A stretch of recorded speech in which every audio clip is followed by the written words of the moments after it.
Men and women all over the globe are joining now for the best videos on the internet. I'm doing my part. I'm doing my part. I'm doing my part. And I'm doing my part too. They're doing their part. Are you? Click the subscribe button now to become a member of the Action Pack. Would you like to know more? Hello everyone and welcome. James Cameron's Avatar was a cultural phenomenon when it came out. It was one of the highest grossing movies in human history for the longest time until the Marvel movies started taking over the box office. And actually most recently got a sequel. If you really love this world that James Cameron has created, you can now explore Pandora for yourself in an open world video game. I'm Mike, and this is Mike's After Action Reviews, and with us today is... Master Brian. And this is the After Action Review for Avatar: Frontiers of Pandora.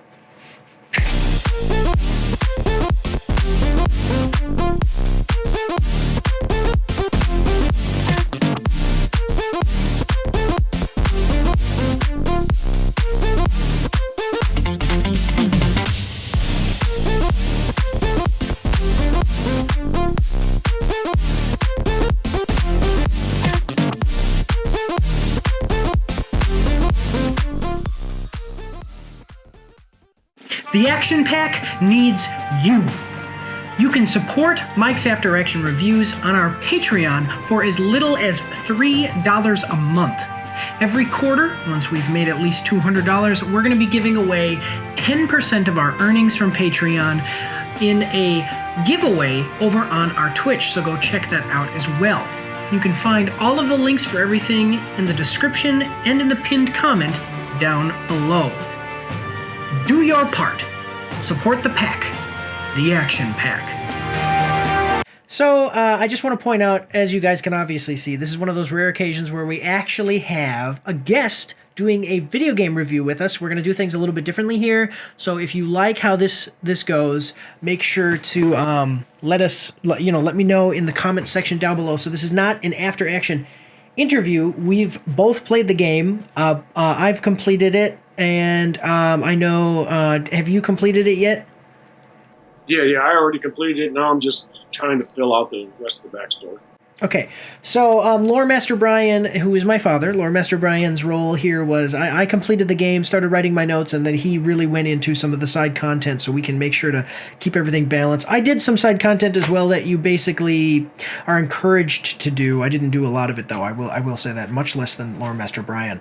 But we are going to start off with the game's production. So expectation management here, letting you guys know how long the game is. So the game's length is listed on howlongtobeat.com. For just the main story, it is on average 22 and a half hours. For main plus some extras is 43 hours and 53 minutes. And then for completionists, it's 69 hours and 50 minutes. So basically a 70-hour game for completionists. At a leisurely pace, that's on average. At a leisurely pace, the game can take up to 85 hours if, again, like I said, if played leisurely.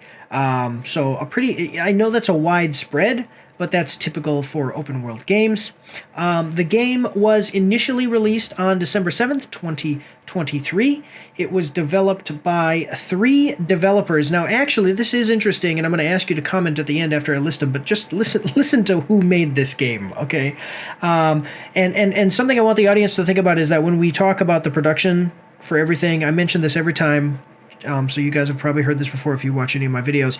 When we talk about the production, the reason that we talk about the production is so that way you can look at what these production companies have made in the past and then kind of compare it to this and say, like, man, they did better than they usually do, or maybe they did a misstep here. So Massive Entertainment has only made one other game, and it was The Division 2 from 2019. Okay, Ubisoft Dusseldorf only has 2 other games, Assassin's Creed Nexus VR, so a VR game that came out earlier in 2023. And then The Settlers New Allies also came out in 2023. I've never heard of The Settlers New Allies. I do know of The Division 2. That is kind of an open world game, but it's more of an open world, not exactly an MMO, but you know how it's like a looter shooter, those multiplayer looter shooters that are a little bit more generic, so that's that kind of game. VR, Assassin's Creed VR, like VR game, I almost don't even consider VR really like hardcore gaming yet, because it's not quite there. But then this next one is interesting as well. So then this was also developed by a third developer, was Fox Next. Most well known for Marvel Strike Force, which is a mobile game that came out in 2018 and is still going. It's quite successful. And then also made What the Golf, which is also a mobile game from 2019. So we have a developer that's made one game, a developer that's made two games, one I've never heard of, and one is a VR game, and then another developer that only makes mobile games. Yeah, I mean, any thoughts? Have you played any of those games? Any thoughts on that? Like, what are you thinking? Well, no, I'm just surprised because the game seems well put together. I mean, it's graphics are good and everything, but no, I've never played any of those other ones. I'm familiar with some of them, but I haven't really messed with them. So I will say that I haven't watched any reviews, but you know, as you scroll around on the internet or on YouTube, you know, you see thumbnails and people, sometimes people are talking about one topic and mention this game. I will say that there are things that people looked at and were like, you can kind of tell, like maybe, like there's a shop in this game, and so people were like, were they going to do microtransactions? Were they going to do like loot boxes? And that would be typical of like mobile game developers and you know, some of these other games that they talked about. So that interesting. I was definitely surprised when I saw this though, because what I would expect from production companies of this caliber based on their resumes is much different than the game that we actually got, which is actually a good thing. Okay, so not very impressive resumes from the developers and here, but it is published by Ubisoft, which so according to IMDb, all of my source is IMDb. So if you think Ubisoft is more well known for something else, take it up with IMDb, but they're most well known for Skull and Bones, which is a game I'm actually playing right now, just released earlier in 2024, a couple days ago, like 2 weeks ago. And then also most recently did Assassin's Creed Mirage earlier in 2023. So, I mean, Ubisoft, a lot of people were like, oh, this is going to be another Ubisoft game, you know, the typical Ubisoft open world generic experience.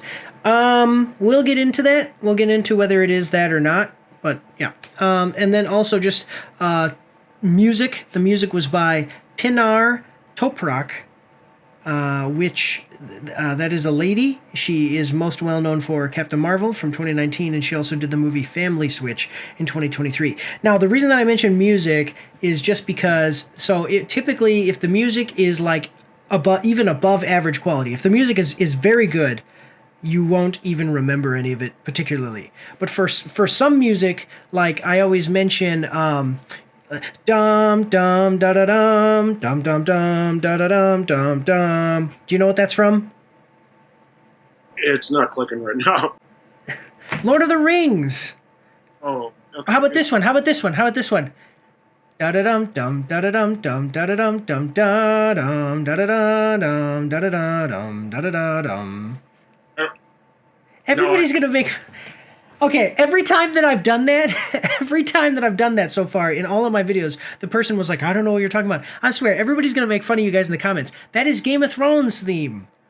Oh, I've never seen anything with Game of Thrones. So. Oh, okay. Well, that's like... My point is that it's like lightning in a bottle. So those are not above average. Those are not even excellent songs. Those are like God tier... blessed by the Lord Jesus Christ songs, because people remember them from everything. So I was just going to ask you, like, what did you think of the music? Is there anything that you remembered? And saying that you didn't remember anything doesn't mean the music was bad. It just means that it did its job and wasn't, like I said, blessed by our Holy Father in the sky. Well, no, because I turn all the background stuff off. I just prefer. Oh, okay. Yeah, I just don't. I just want the meat and potatoes. I don't care about the music and all that other stuff. Okay. So, Okay. I couldn't tell you. Yeah. I couldn't exactly tell you.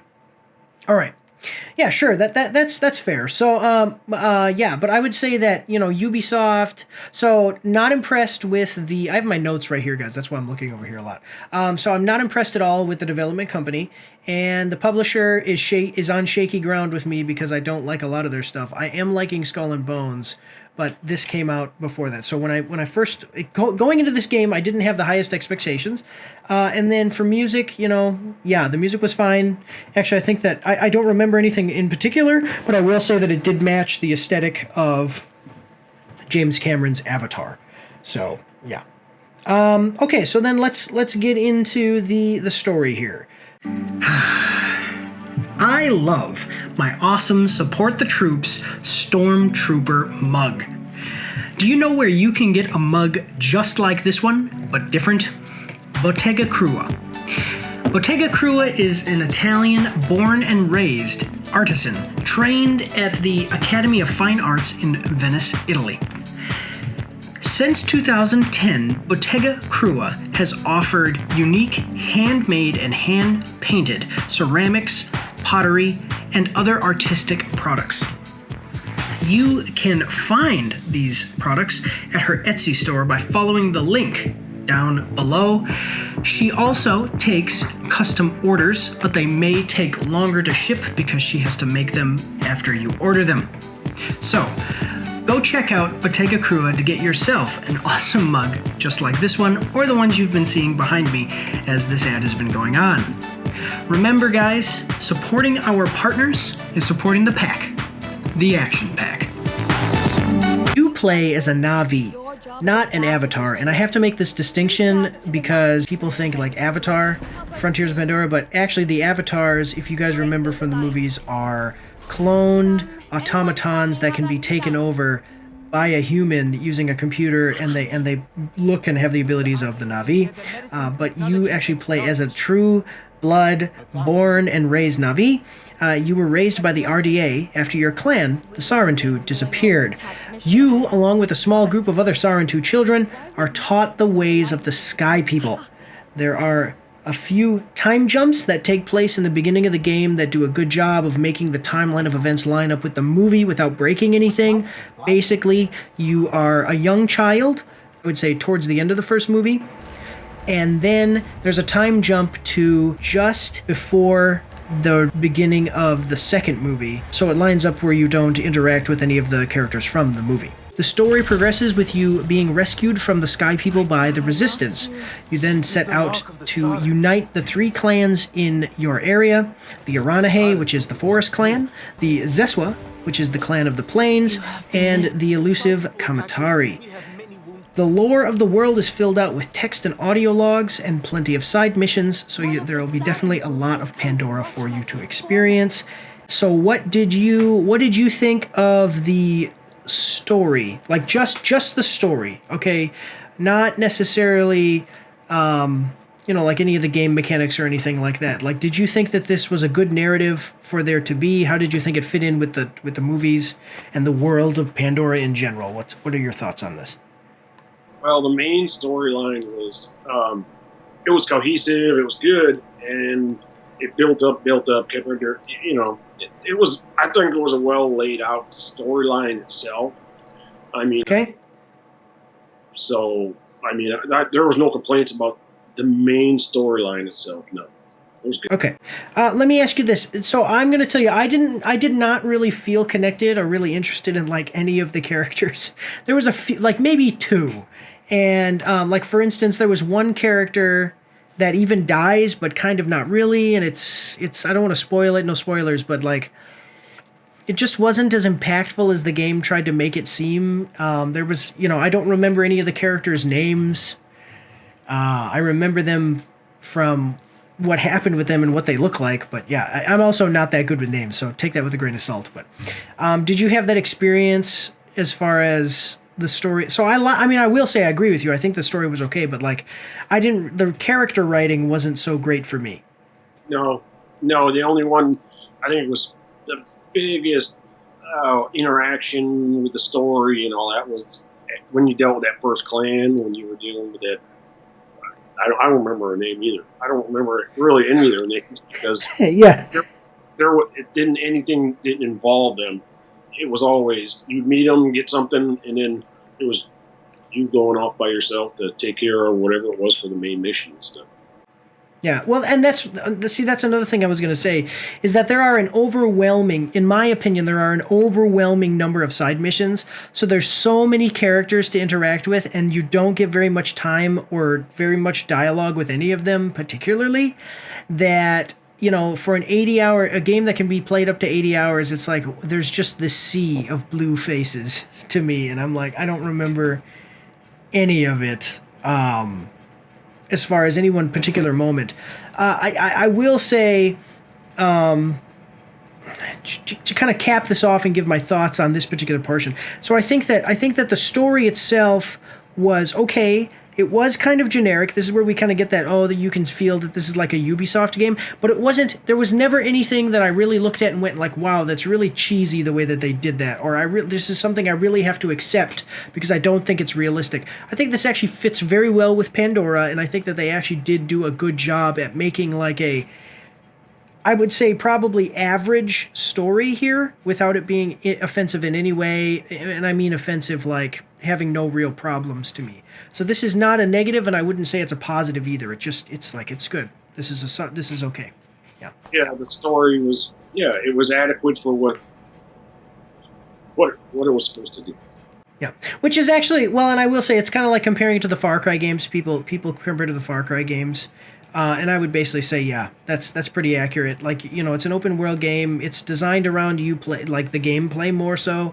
I think that's like the intent is that you have a fun time playing the game rather than being interacting with the story. Which is actually just a note. Like I said, we're not done with the game, and I haven't done the review yet. But like Skull and Bones is the same way. It's you get in. There's a story that kind of leads you along certain things, but it's like just generic to get you through, and then the idea is that you're gonna have fun playing it. Rather than interacting with the characters or the story. I would also just say as a note, I would highly recommend getting the mount before exploring and doing side missions. There is so many side missions, and like every area has like 2 or 3 side missions, and you have this huge open area, so it's like all of these different side missions. Get the mount, get the Ekron, because it makes exploration a lot easier. Yeah. Definitely does that, because there are a lot of side quests, and there's a lot of area to find that doesn't have anything to do with the main storyline. Right. Well, I mean, and just thinking about it, like we said, average. So the average for all playstyles is 43 hours, and then for completionist is 26 more hours. So just to show you, like if you just did the main story, it's 22 and a half hours, and then if you're a completionist, it's almost 50 more hours of gameplay. So just to show you, like, that is how much side content there is, which is not necessarily a bad thing. I'm just saying get the mount first. So, and I think that they did a good job with that too, because it's one of those things where I played through it. I did I did like 3 side missions. And then I did a bunch of side stuff as far as like gathering and crafting, and we'll get into all that. But I was satisfied having played through the story. I don't need to play anymore. Cool. I can see, but I can also see where, and this is a question for you here, I can definitely see where people are wanting to complete the story and then stay in the game playing the side content. How do you feel about that? Yeah, that's what I'm doing. I mean, the story, yeah, you'll follow it and everything else, but I was more get the stuff around the outside, because it actually then would help you complete more of the storyline, because that stuff the main story can be really hard, especially stat-wise and everything else like that, to where the side quests actually provided you with to make you stronger to be able to do the main storyline. Yeah. There's a lot of side content, so I finished it, and now that's all I'm doing is I just run around try to fulfill all the different side content that you can. Yeah. Okay, so then let's move on as we're kind of getting into things. That's a good place to move on to the game's core gameplay mechanic. Hi, it's Travis with Oscar Mike Radio. Best in place many the party.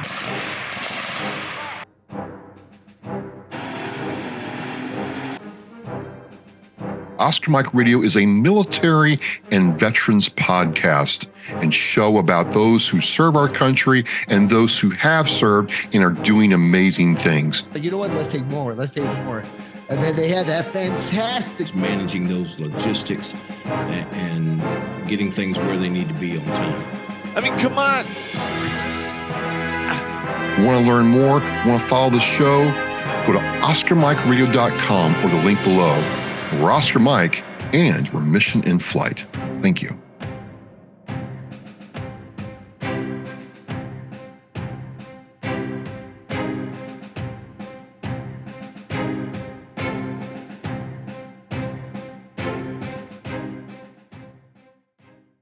Combat is the game's core gameplay mechanic. The combat here is the standard Far Cry formula with a few differences and the aesthetic of James Cameron's Avatar. There are 6 weapons in the game. They include the standard longbow, the trap-laying staff sling, the RDA's automatic rifle, the sniper-like heavy bow, the shotgun, the quick-firing short bow, and the extremely high damage spear thrower, which is an oversized atlatl, a weapon of ancient South American tribes. 4 weapons can be equipped at a time, allowing you to quickly switch between them. It should also be noted that weapons have alternate ammo types that offer unique advantages during combat, such as releasing poison clouds, lighting enemies on fire, and even stunning enemies that are in mechanical amp suits. Another advantage that players have is that enemies have weak points. Hitting weak points deals significantly more damage than standard hits. One last thing to note is that you will be equipped with an SID tool. This is a hacking device that will allow you to hack amp suits and turrets while undetected. You can store hacks to be activated later or activate them immediately. Activated hacks destroy turrets and temporarily stun amp suits. The SID tool can also be used outside of combat on RDA electronics such as locked chests or doors. The hacking itself is represented by a fairly simple and easy maze-like minigame. So, what did you think of the game's combat and kind of the core mechanics? So I said combat, and I think that that's true. I also probably would say exploration is a big part of the game. But what did you think of the game's combat? So I'm asking that question, but I'm also just going to lead off with saying, so I think that the difficulty in the combat is weird because you take much more damage than your enemies. So even as the game progresses, you do not gain armor. There is no armor in the game. You will always take more damage than your enemies, and you will also, like, as you progress, you will do more damage, but you never take less damage. Basically, it makes you a glass cannon. So if it's one-on-one, you can defeat one enemy really quickly. But if it's in a group, it's like you defeat one enemy really quickly, but as quickly as you kill that one enemy, some little tiny human who's not even half as big as you shoots you with a rifle a couple times and you die. Regular humans, not in the amp suits, I've noticed that they do about as much damage as the amp suit enemies, but are much more difficult to hit.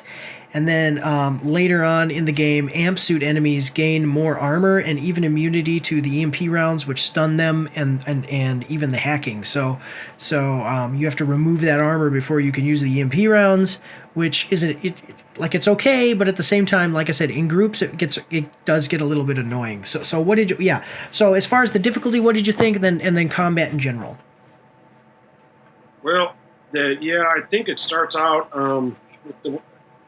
with the weapons and the damage you cause and all this other stuff, with you gathering, building the weapons.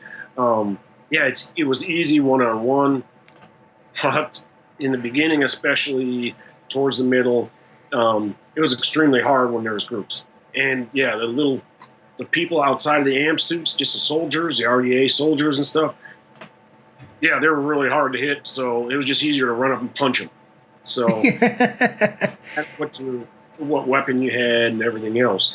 But then there's also the flip side of that. I think towards the end, once you've taken the time and upgrade your weapons and everything else like that, then the combat, I think, it's not very hard at all after that.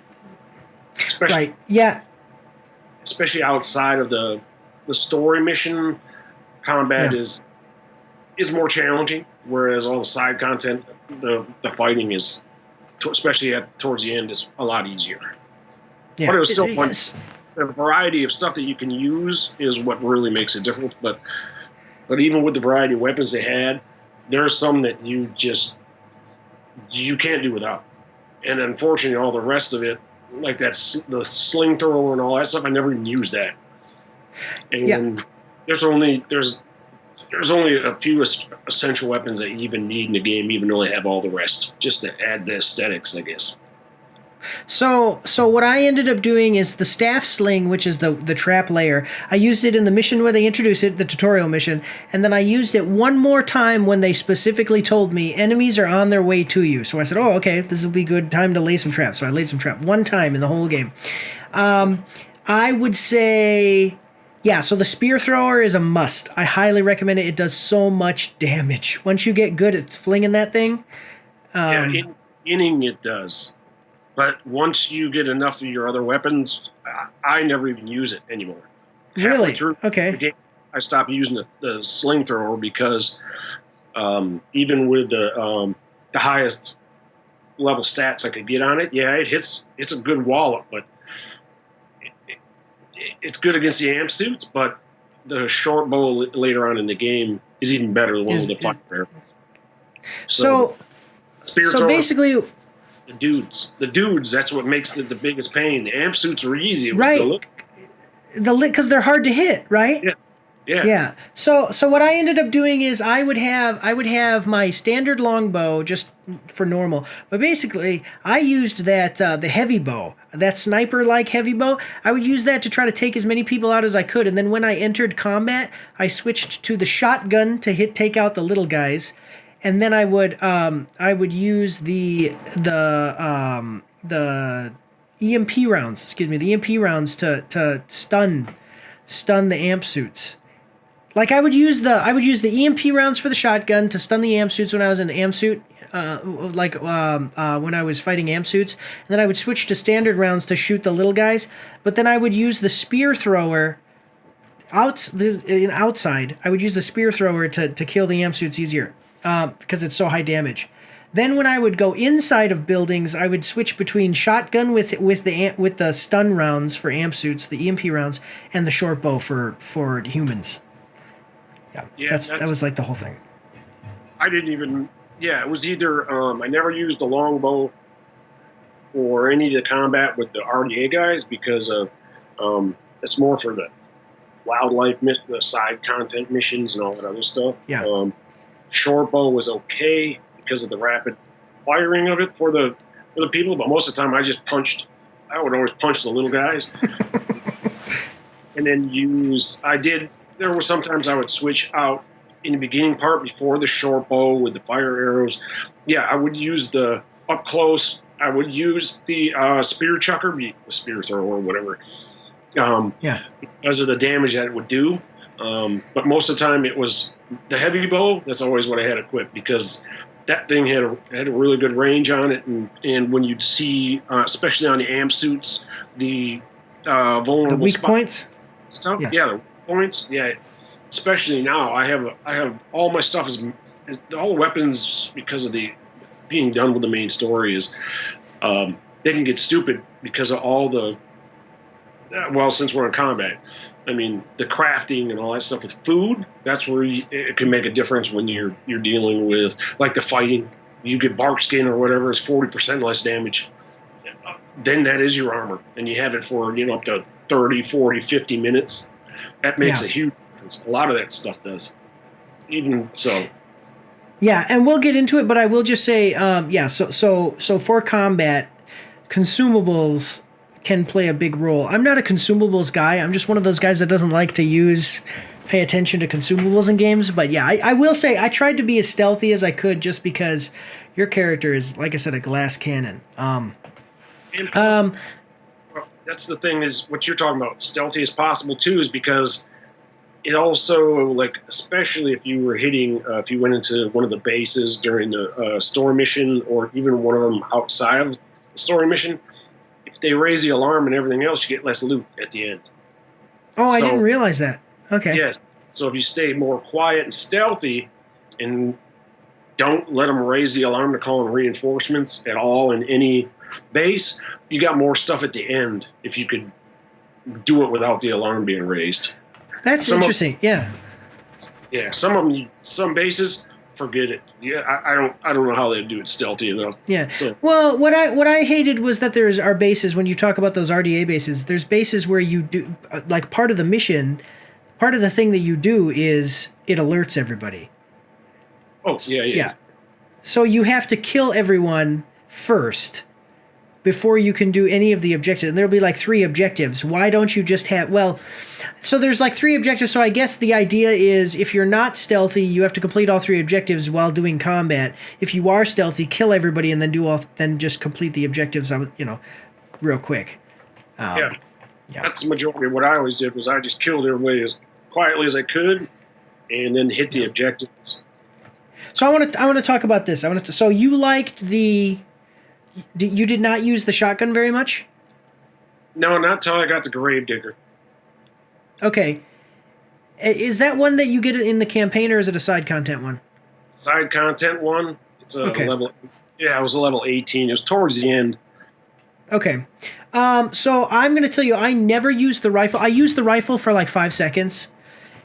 The automatic rifle. And it's so bad because it's not powerful enough to be a challenge to the amp suits at all. Even if you're like and then the other thing is that you could try to hit their weak points with it, but it feels very floaty. Like firing it, I pull the trigger and it goes like this, and I'm like, what the? Like the recoil sucks. And basically, I said if I'm going to use an RDA weapon, I'm just going to use a shotgun because it's so much better, more powerful, easier to aim. Yeah, it felt floaty, and the recoil was just too heavy. And you can I've never been able to hit a human, just a regular standard human with that rifle, because you're trying to shoot, and they're so small. Yeah, little small guys.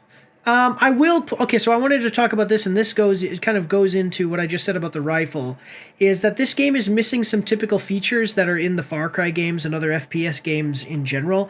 One for sure, which sucks, it makes the rifle almost unusable, is that you can't aim down sights for the RDA weapons. So with the bow, you can aim down the bow as you pull back, like actually aims for you. But if you're going to use the rifle or the shotgun, it's all hip firing. And so the rifle is completely useless.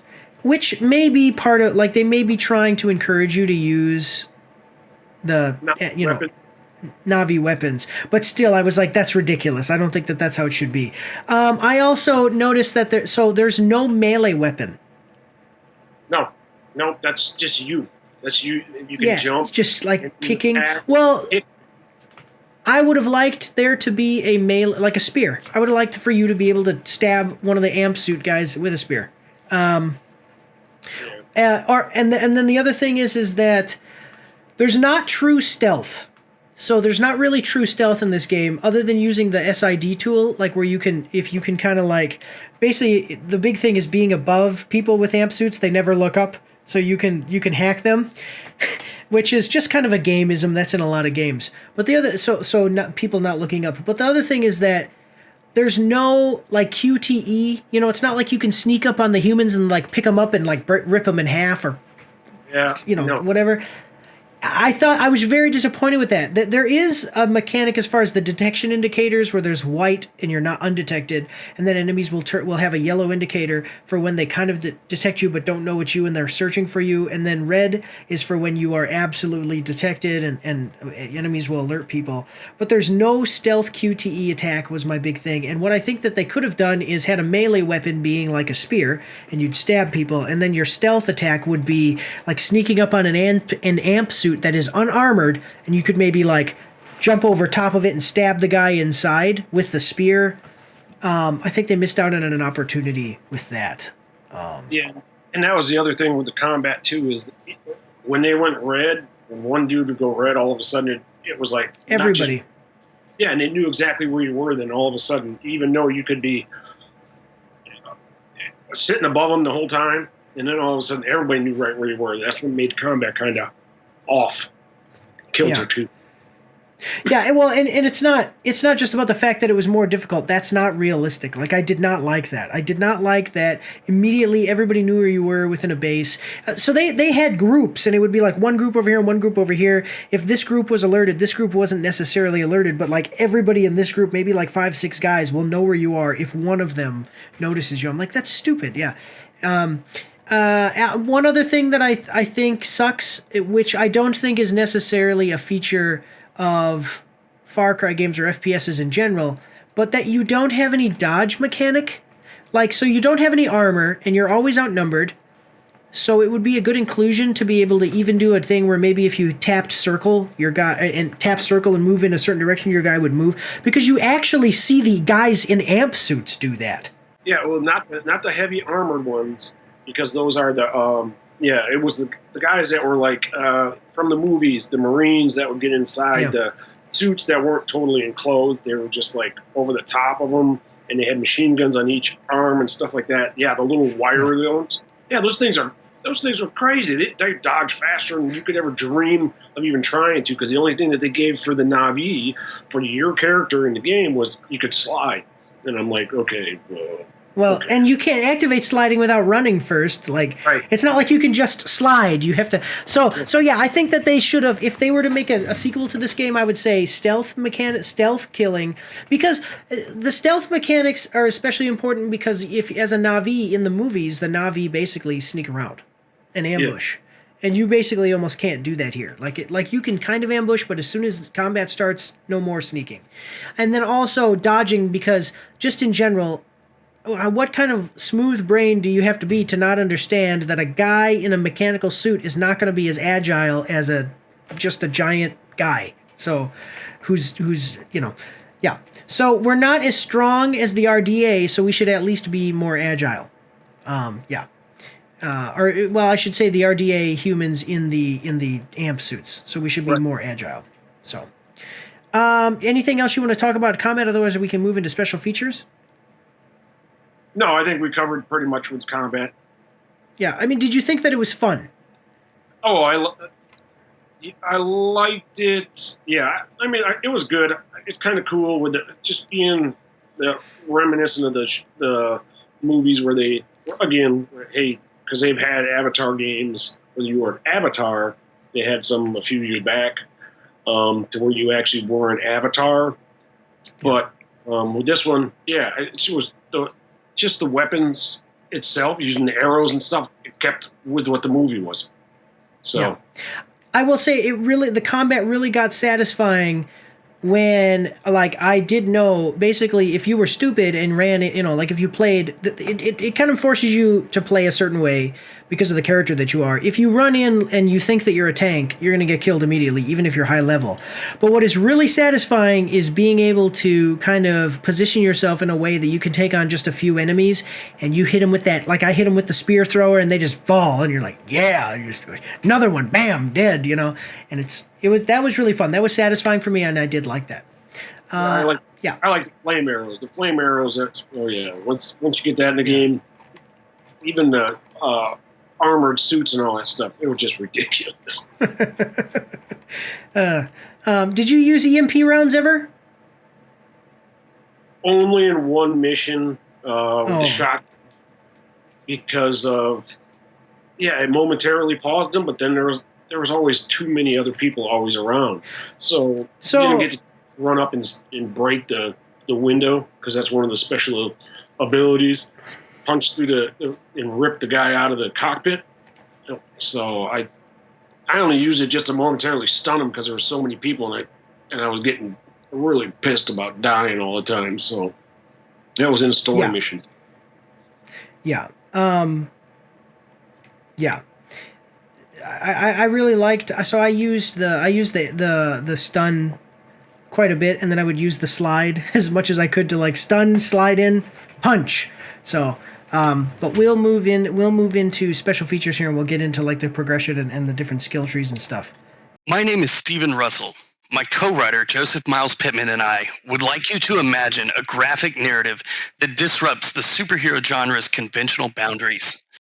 Tales of Nihilism unfolds a thought-provoking anthology with diverse story formats from succinct comic strips to multi-saga issues.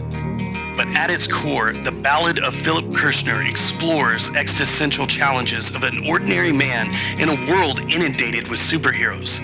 The anthology challenges prevailing hero worship narratives, diving deep into societal introspection. We invite readers to confront uncomfortable truths about our culture's obsession with saviors and question the prevailing societal structures. The series is not just a comic, but an invitation to contemplate, challenging readers to reassess their perspectives on heroism and societal norms. It's an opportunity to offer audiences a fresh, introspective take on the superhero universe, sparking conversations, reflections on the human condition. You can find the series digitally on Global Comics, or follow the links below to get your own physical issue.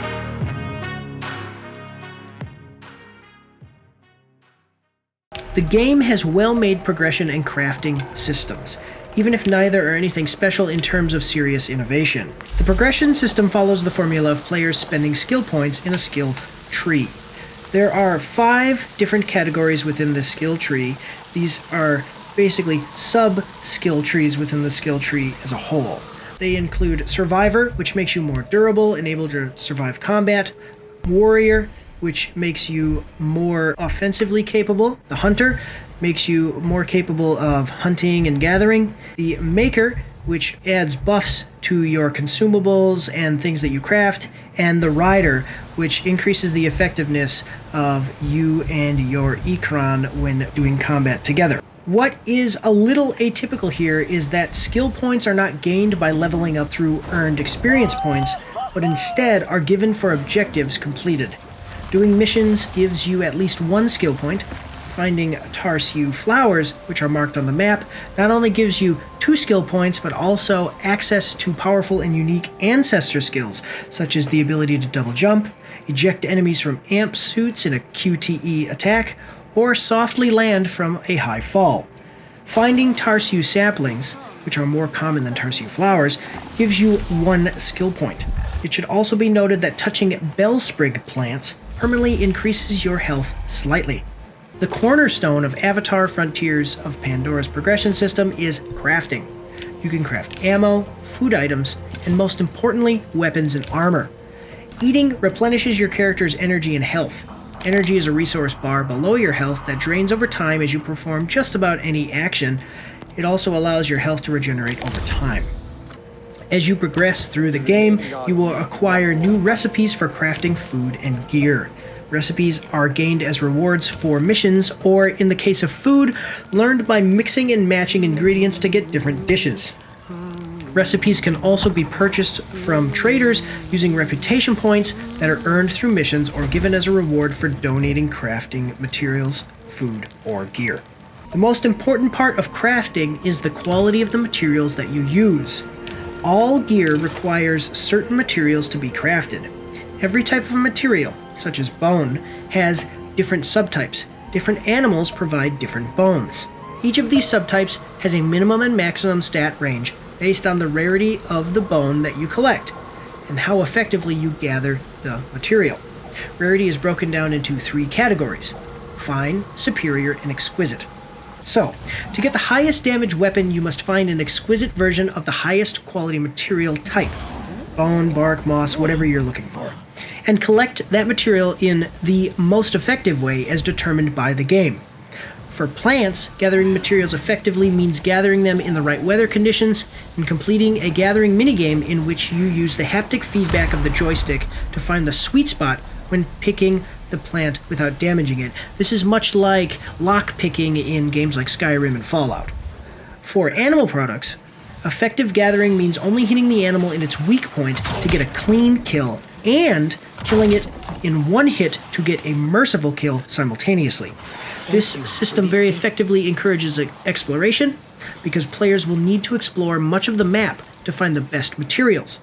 It should also be noted that your character's level is made from a combination of your gear level and the skills that you have in the skill tree. So I will say to you, just kind of starting us off in special features, and this is probably going to be a little bit of a longer section because there's so much to cover. I will say to you that crafting here actually is the thing. Like once I'm hit like midpoint of the main campaign, just in games you start to get, especially as a reviewer, like I have to play through the game, so whether I like it or not, I can't put the game down.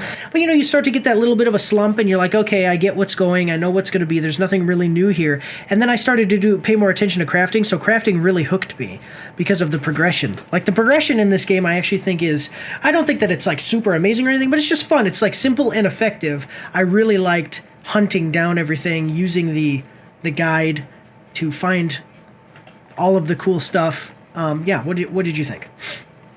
Yeah, the hunter's guide.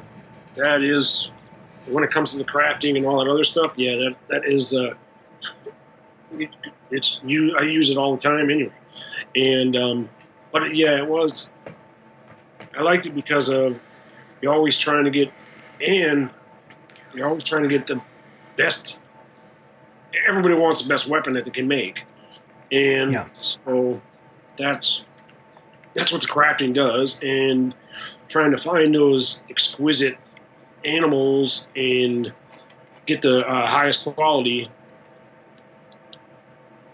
was important, even to help with the main storyline. That's why I went outside the main storyline also, is because it made doing the main storyline easier because my weapons were stronger and it wasn't just the mundane ones that you get through storyline. And even with the armor, they would give the special perks, and that would increase your power too. Was because of, even though the armor, it wasn't really armor, it was cosmetic. Like the little attachments, like the little attachments that they put. When you get like plus 18 RDA damage, damage to wildlife, etc., that added to your overall power too. But still, I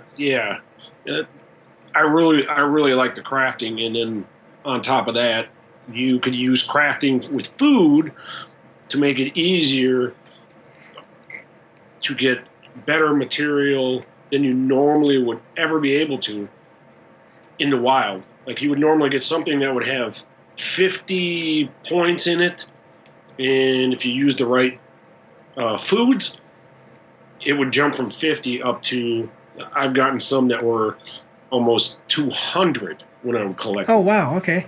So I'm going to say I didn't get into that. I did do where I figured out the highest level stuff and went and got the highest level animals, but I didn't realize that I could have gotten higher level than that. That's pretty cool. So I will say, so with crafting, we'll talk about, we're going to talk about exploration because this is part of the exploration. So you have the Hunter's Guide. The Hunter's Guide is basically, it's opening up in your menu. It holds information on plants, wildlife, enemies that you've encountered. You basically can use it in conjunction with the map, and you're going to be seeing it over here because I'm going to be playing some stuff. So you can use it in conjunction with the map for hunting and gathering, and you can pin materials. So when you open up the Hunter's Guide, you'll see it. When you open up the Hunter's Guide, it'll show you on the top of the map, like, hey, this is what you pinned that you're looking for. And then if you kind of scroll over to it, it says, like, this material can be found from this animal in these regions. And then you can find those regions on your map. Now, kind of following the logic train here, I did have some problems with the map. I don't like that the map... So this map is kind of like Skyrim's overworld map, except there's no local map. So basically it doesn't let you zoom in enough, in my opinion, to be able, like, I would have liked it to zoom in more. It like I said, like Skyrim's map, but then when in Skyrim, instead of zooming in really close, you could like click on an area and it opened up a local map. You don't have that. It shows the biome information, lets you fly, like when you're using your Incrons, makes it easier for you to like fly to a certain location to go hunting and stuff for certain animals. One thing that I thought, and I'm going to ask your opinion about this, you fly into these areas and you're on you're in the air. So like the ground, okay, so you're like way up here and you can look around and see huge areas of the map. But the fog of war, or whatever they call it, does not clear enough. Like you basically have to fly right to an area. Yeah. Like there's on the map, if you have your character is like here, okay, you don't get this area around you get right where your character is, and that's it on the map. That's revealed on the map. So it would say things like go to the mushroom forest, whatever, and I'd be like, where is that? Because so much of my map was still fogged because I didn't do a lot of the side activities and stuff. But yeah.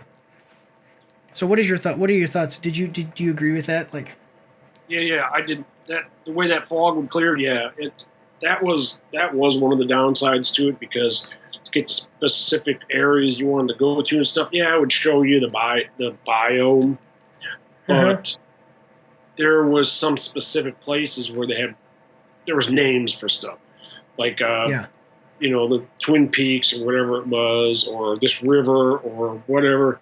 Yeah, you had to go right on top of it to get that fog to clear, and that was a little too much. That's the one bad part of it. Yeah, so I do want to get a little bit more into the exploration. Before we do that, I want to say this. I do want to mention this because we were talking about hunting and we're getting away from that. Is that you have Navi senses? Okay, so this is kind of the obligatory open world game ability to like see things around. So it's not instantaneous when you're looking at objects, and it actually doesn't. So if it's like if I'm looking forward, it covers like this much area. Like it's not my whole vision range all of a sudden lights up like you've seen in The Last of Us, the Arkham games, where you press the button and all of a sudden it's like radar that goes out around you and detects everything. It's more of like a focused area, and within that area it's like showing you certain stuff. Like plants and stuff get highlighted outside of that certain vision range, but if you really want the most effectiveness of it is in a certain area. It detects plants, animals, and enemies, and actually highlights the enemy's weak points. It shows tracked quest objectives if you're using the guided setting in the game, and we'll talk about that in a second. It also allows you to inspect objects, animals, and enemies, and then that actually is what adds them to the hunter's guide. So make sure to do that if you're watching this and you haven't played the game yet. You're going to, and then it also allows you to see animal scent trails. So when you're hunting, you can see like where footprints are. The only thing, and then just note that it's disabled when you're taking damage. So if you're poisoned, you won't be able to use Navi Sense because you'll be taking damage over time if you're on fire, stuff like that. All of those debuffs. So what's cool though is that if you look at an animal, you can see or a plant. You can actually see if it's going to be what level rarity it's going to be. So when I was always just hunting exquisites, I never got anything other than exquisite. Like I was like, I'm not messing around. So I would fly my Ecron for plants. I would fly my Ecron to an area and just kind of like slowly fly around using my Navi vision, and I would look at something, I'd inspect it, and if it was exquisite, I would fly over and get it. That's how I avoided spending hours and hours and hours looking for like different plants and animals. So I did the Navi vision, the Navi sense in as far as exploration and getting hunting and crafting is super important, and really, I think it was done well. What did you think of the Navi sense?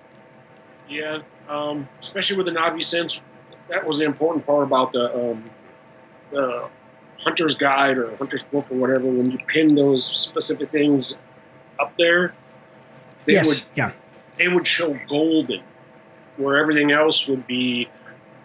They would just show the specific ones you're looking for that you have highlighted or pinned. They would actually show up as gold. So that worked well, even though I didn't like sometimes. Oh yeah, you'd look and you'd see all this gold stuff, and then when you go back to normal vision, it's on the other side of a tree or something. So then you have to figure out how to get around to it and everything else. That was the only real bad drawback to it. So I will note that there are some things that are in trees, like getting bark or certain plants hang off of trees. And then when you try to inspect them to see what rarity they are, the tree blocks you. Yeah, the tree gets in the way. Yeah, and then I'm like, that was so irritating. And a lot of people, like, I looked it up. I was like, is this a bug or what's up? And it said, because you'll actually inspect the tree, the particular tree, instead of inspecting the small thing that's sitting on the tree. And that was so irritating. And people on Reddit and online and stuff were like, this is the one thing that I really am not liking about the game. One last thing about hunting and gathering before we move on to just general like exploration and stuff is that shrouding. The shrouded mechanic.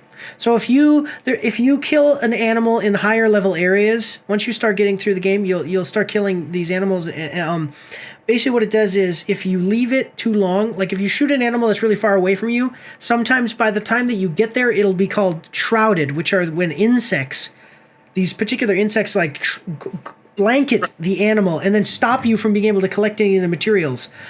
I think this is the stupidest mechanic I've ever heard of. Like, why would you do this?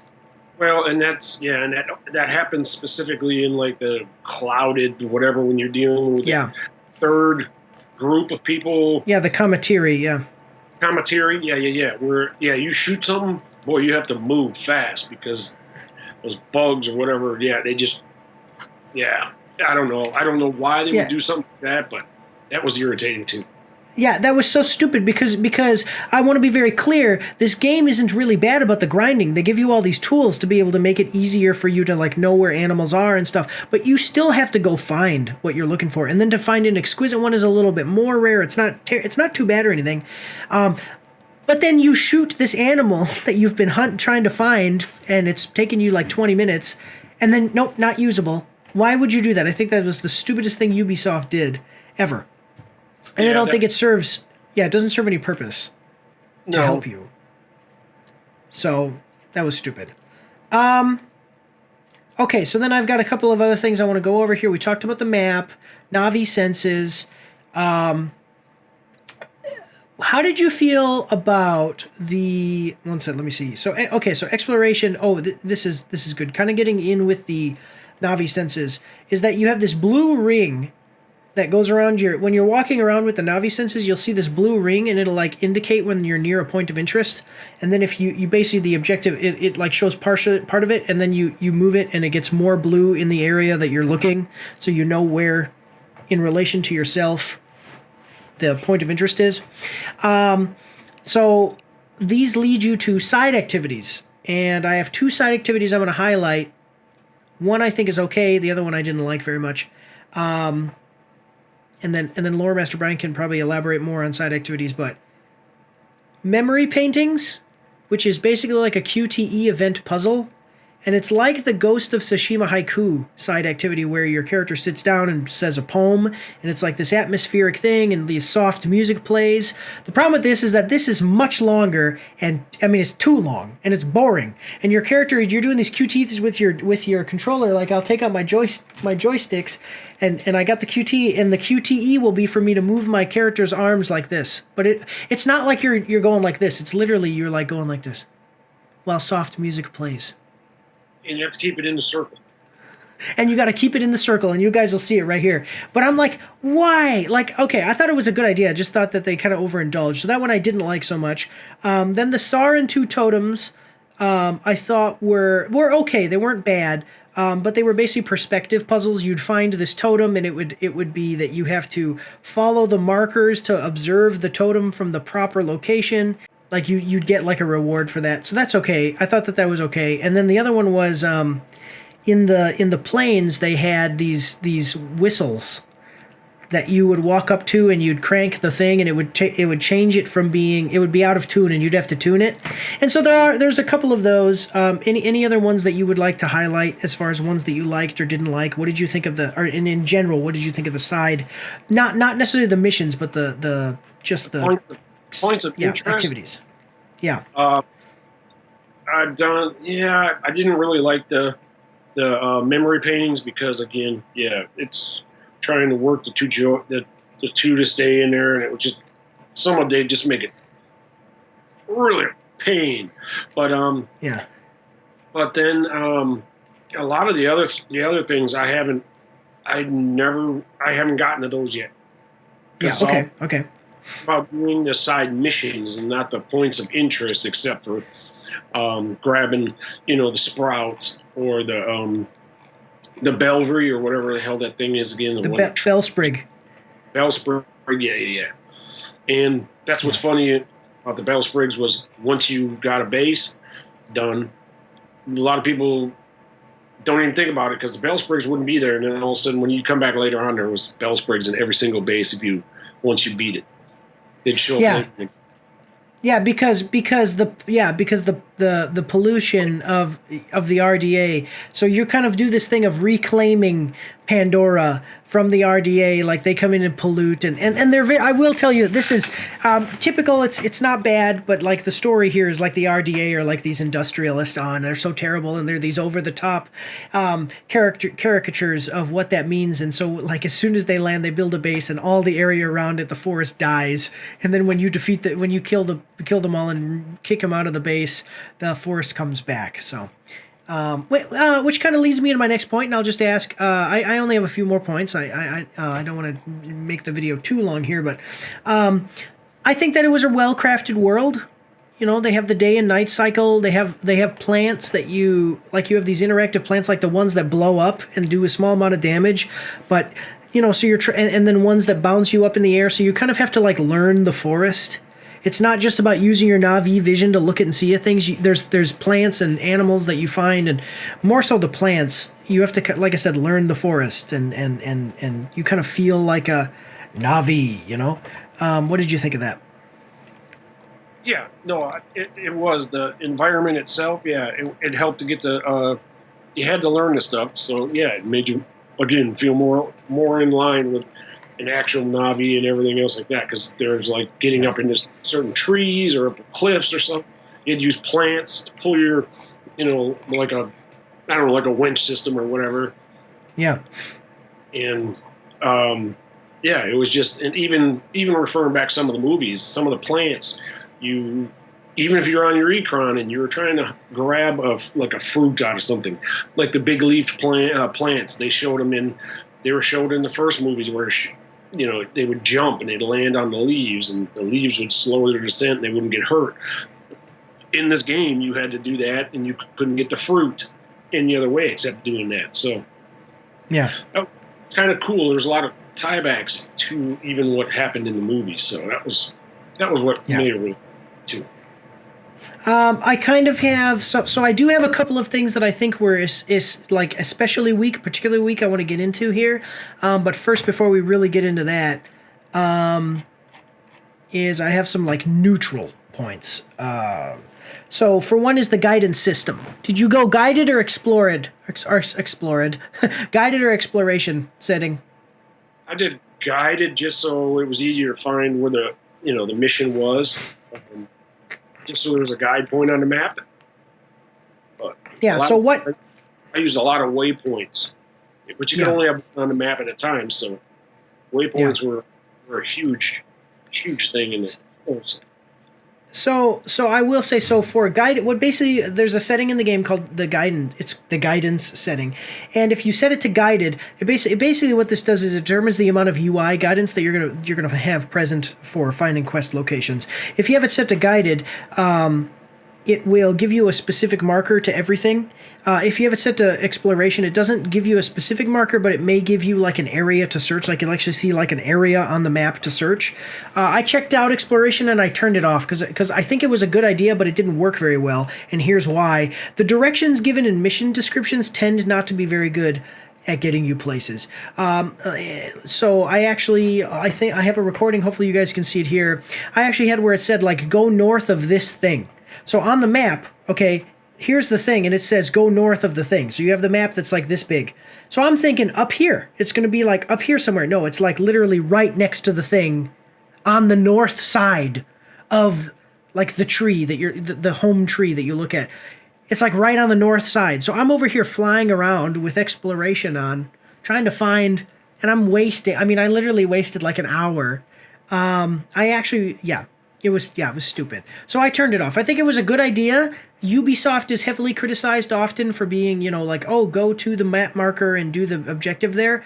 But I think that even with guided on, the world here is, it's such a way that you're either going to fly all the time on your Ikran to everywhere and just go to the map objective, or if you walk places, it feels like exploration, because the world, like, it's hard to see everything. The colors is really it's very realistic, so it's not like you can know that you're 50 meters from a thing and still look through the forest and not see it. So it's not bad. I thought the guide, I appreciate the attempt. I just think that on the second game or a sequel, or if they implement a system like this again, they need to do a little bit better with the guided versus exploration mechanic there.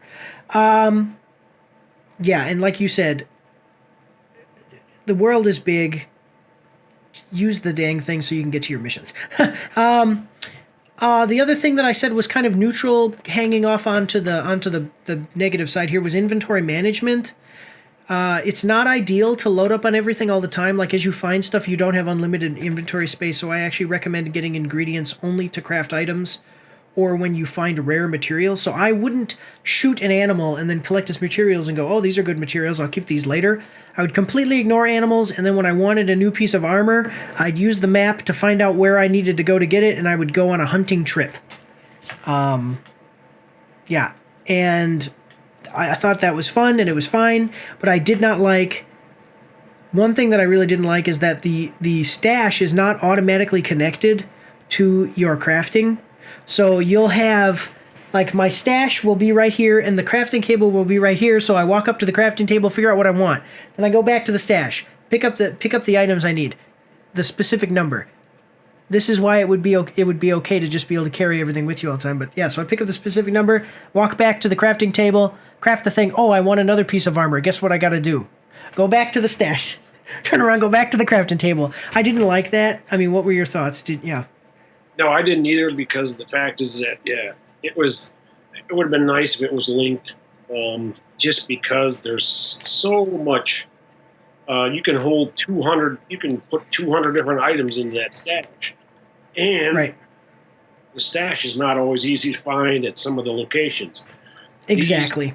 The easiest place that I ever found was all the, you could always find the stash very easy at the outpost, the old RDA outpost. But right. Some of the other Na'vi camps and stuff, boy, finding that stash, I was just like, forget it. Yeah, and that's what I'm saying about the guided versus exploration setting. It's that the guided, so even with guided on, like, you're walking around the camp going, where is the stash? Like, I cannot find... And then if you try to look, like, if you don't use your Na'vi sense and you're just kind of, like, walking around trying to get the immersion of it, you won't be able to tell which basket is the stash, because there's a bunch of baskets. There's a bunch of, different stuff. So that's why I said, like, actually, I thought it was good attempt, but you need guided on, because even with guided on, it's not... Things aren't exactly, like, given to you. Right, yeah. It doesn't pinpoint exactly where you're going to go and stuff like that. Yeah, and I will say, like, that actually, so I wasn't so bothered by the fact that the stash wasn't connected to crafting, but I was bothered that I couldn't, like, there were places that I literally would not go to do crafting because I could not find the stash. Like, right. Yeah. Yep, that's exactly, I would avoid a lot of places too, because again, yeah, especially the Na'vi camps throughout the whole map, yeah. Sometimes it's easy. The stash was right there, but most of the time I would just go to one of the field labs, because you could always find it then. All right. So then I got 2 more points, and then we'll move into our final stuff here. The one thing that I was disappointed in is the traversal mechanics. So you have jumping, you have a charge jump, which is it's not a double jump, but it's kind of like imagine if this is a jump, a charge jump. Well, so sorry, charge jump is as you're running, you can charge your jump and jump farther. But then they have an air boost, which is not a double jump, but it's like if this is a jump, air boost is like this. So it's just like a little right. Skip. Okay, that was okay. I thought that was okay, and I was waiting for parkour, because you're a Na'vi, you run through the wilderness. You're basically like a giant blue ape. Because even humans are apes. So you're a giant blue ape. You can't grab onto anything and swing around. You can't do... I thought that this was going to be like Dying Light or even the Titanfall, Call of Duty. Now they have where you jump and you can like double jump and you can wall run. I wanted that, and I think that they need that for the next one because this is something that I think was like you were saying. They have lift vines you grab onto and take you up and down, but why can't you just run and kind of like climb up the trees? What were you, did that disappoint you? Did that bother you at all? Or I mean, maybe you noticed it, but it didn't bother you. What are your thoughts? Well, it was, yeah. The only thing I didn't like about it is there was a lot of stuff that you'd be in.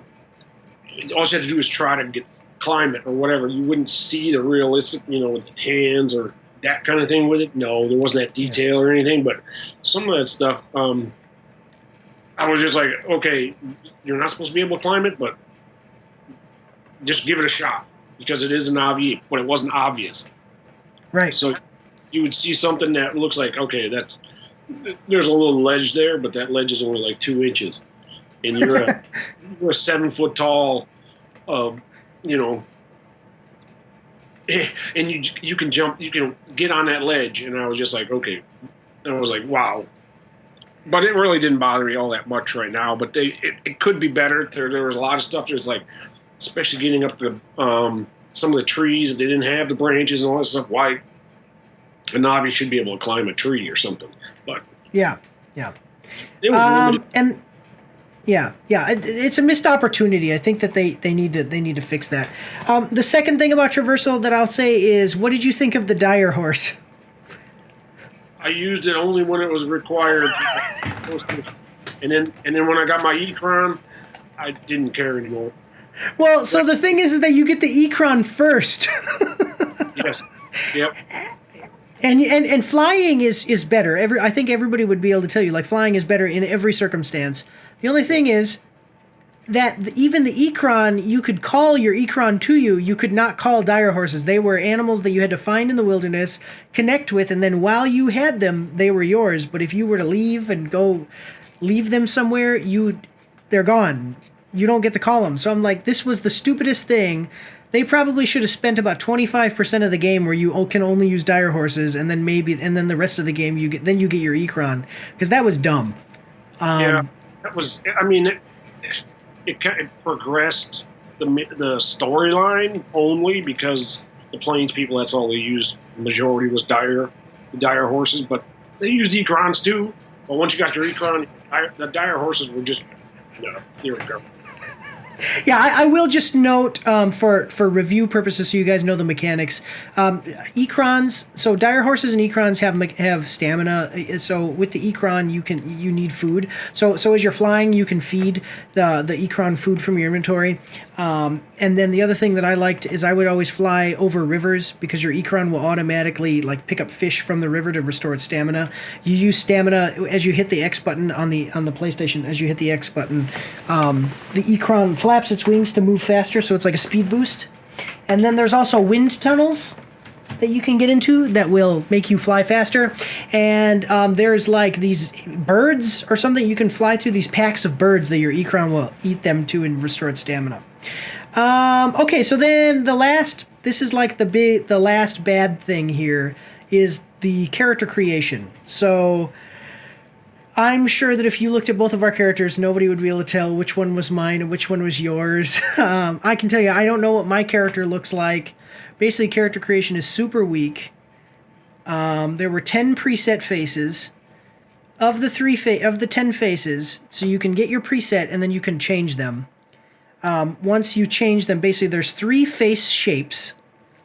Okay, and it's like skinny or fat, and then something in between. Then there's 9 face details, and you guys are gonna be seeing it here. There's 9 face detail patterns, and that's like the stripes of your face. Okay, so basically, from that you can make a couple. The 3 face shapes really messes it up. You can't customize individual pieces of your face like you can in games like Cyberpunk or the Fallout series.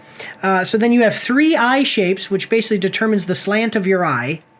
And then you have 10 eye colors, so the eye colors is standard, but basically no customization with the eyes. The nose, there's 3 sizes, and it doesn't change the shape or anything, it's just the size. Then also the same thing, basically for the nose, mouth, and ears, all you're doing is adjusting the same shape, but the size. That's it. And then for your hair, you have some hairstyles, 7 hairstyles. I was weird because some of the hairstyles, a lot of them seem to be more... so people have... there's this weird cultural thing going on with...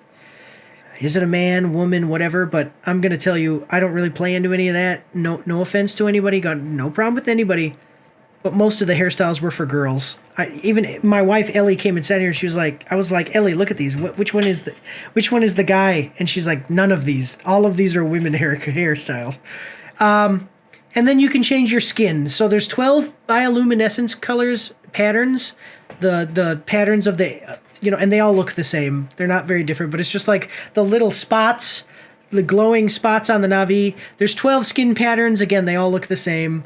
And then there's 8 different skin tones, which are basically 8 different shades of blue.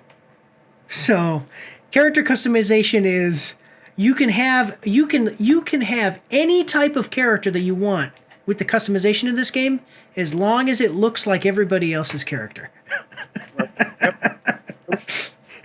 The only thing that they up that with to make yourself look a little bit different is you could get the different paints and then paint your put swatches of paint and stuff. But otherwise, the base body and all that other stuff, I couldn't tell one from another, so I didn't really care. I just went through and said it was a male, and that's it. Yeah. So then just one last thing before we go. I will point out. Actually, I have 2 more things, but this will be real quick. So one thing is that they have a store. It's cosmetics only. Okay. So I didn't think that was too terrible, but Ubisoft is a bad company when it comes to stuff like this. But this wasn't bad. But you can pay for cosmetics. Did you buy any of the cosmetics? Did you check out any of that? No. What would you say that any of it would be worth it for a hardcore fan of the game? No. Okay. So I'm not going to really get into that a lot, but there is a store, but it's cosmetics only. The checkpoint system. Did you ever lose progress in this game because they didn't save your progress? No, I didn't run into that. And and even I was in one of the story missions, and it was one of the bases. Mm-hmm. It was hard. I kept dying, but ran out of time. I couldn't finish it. That mission was like 2.5, 3 hours long just for that one base. Yeah. And even then, I got to a safe spot, and it saved progress right there. So that's the only place I had to start from. So then all of a sudden I picked it up the next day and stuff. So no, I didn't run into anywhere I lost any progress myself. So I agree. Like, I would agree that this is not a major issue. I will just say that one time, so that if it happens once for me, it could happen once for somebody else. I will say, this is a game where you cannot save the game manually. I did play through a mission. I did something that was like difficult. Like, I cleared out an area. I turned my PlayStation on rest mode, which is what I usually do. I came back the next day. I had to turn the PlayStation off because the PlayStation needed to be restarted because of an update or whatever. And then when I loaded back in, it actually had saved the game just before I cleared out the base. So I had to clear out the base again, and I was really irritated with that. That only happened to me once, so not a big deal. The other thing I wanted to get into with you is, did you have any bugs? This is the last thing before we go to final statements. Did you have any bugs? Well, I remember you can get stuck in places. That I did get stuck in a couple places. Like where I would try to be sneaky and stuff. I just got trapped. So I had to shut the game off. I couldn't jump up. I couldn't get out of it. And the Ecron drove me nuts sometimes too when you're trying to get something underneath and everything else and grab from the floating islands and all that. The Ecron the controls really irked me when we'd be, especially with the Ecron, when I'd be trying to look for stuff and everything else, and it would just like take off flying forward and all that. And I'm like, I didn't do that. I didn't tell it to do it, and it would just do it. Yeah. So I actually wrote down every bug. So I'm going to list every bug that I went through. First one was that there was a quest objective not where they were supposed to be. So there was a person that was I was supposed to meet to do a side mission early on in the game. This is kind of what turned me off to side missions too, and they literally did not populate in the world. Like, they weren't where they were supposed to be. I flew around and flew around and flew around trying to find them, and I found out where they were, and it was actually the first place that I went, and kept flying past. And it actually and then I turned on guided, and I couldn't find them with guided on, so I was like, what is this? And then when I loaded the game another time, I had guided on, and I could see that they were actually there, and I looked it up, and it's like, yeah, so sometimes that happens where, and it only happened to me once, but that did happen where they didn't load in. So I don't know how prevalent that is, but beware of that. Getting stuck beneath waterfalls and drowning happened to me a couple of times, like where I would either fly with the Ecron and jump off of a thing and like land in the water, and then I'm stuck under the waterfall and I couldn't move, and I was like, what the, like, what am I doing? So that sucked. I noticed that, so that's 2 bugs. I noticed that destroying a vent shaft cover, like in the missions, you can like kick or punch the vents and then drop down into a vent or go through a vent that's in a wall. So I did that. I destroyed a vent shaft cover, but it stayed there visually, so I could still pass through, but you would see it. And that actually happened to me quite often, but it's not game breaking. It's a small thing, so be aware of that. But that actually did happen to me. I ran into basically a game breaking bug, though, that I did have to restart, and I have it marked here on my notes, so you guys are going to be able to see this. There's a mission that has a bug, that a known bug that you'll be able to. You won't be able to kill a helicopter. Like, helicopters come in and you'll start shooting them, and their health will go down, and you'll even see that the health goes down, like the red bar goes down, but then it'll just come back. And it's a bug. It's a known bug that you have to restart to do. Actually, I think what I did is I just ran away. Like, I had completed the objective and then I ran away. But yeah, not being able to kill the helicopters. And so basically that's 4 bugs, only 1 game-breaking bug, which is known, so by the time you see this video, they might patch it. Yeah, so those were my bugs. Not a buggy game. Actually, very good, very stable game, as far as I'm concerned. So then, if you don't have anything else for the miscellaneous section here, and all that, would you like to, you want to move on to final statement and review scores? Yeah.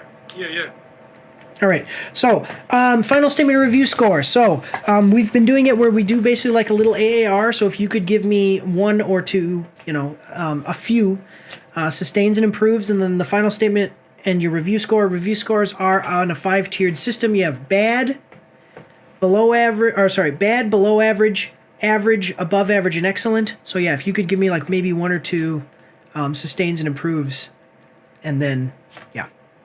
Yep, definitely. The graphics were definitely sustained, and another one was definitely keeping with the Navi design, and especially with the way everything all worked with the game, keeping true to the Navi in the movies and everything else. The Ecron was awesome, but the controls drove me nuts sometimes. And the other improves that I really would like also was with the Navi sense, with hunting for stuff when a tree or something would get in the way. That was irritating too. Yeah. But overall, my overall score for it was a good game. But I mean, there could be a lot more improvements in it anyway, so I would say average, between average and above average a little bit. Okay. So I'm gonna mark you what you guys are gonna see on the screen. What people are gonna see on the screen is average. Yeah. But yeah, so somewhere between average and above average. Usually, I would say like if I'm saying it, I'll say like a high average. But yeah, like somewhere in between there. Okay, but people are gonna see average because I'm only gonna list 1. So for me, sustains would be, yeah, definitely. I'm going to say graphics again and the design of the world, just because that is a big one. I try to say something other than what my guests say, but actually that is a big one. So graphics. And then the other sustain is the simple but effective crafting and progression system. I didn't like when you talk about combat and stuff in this game, I thought the combat was like, okay, but really what I liked moving forward was doing the combat to get to progression.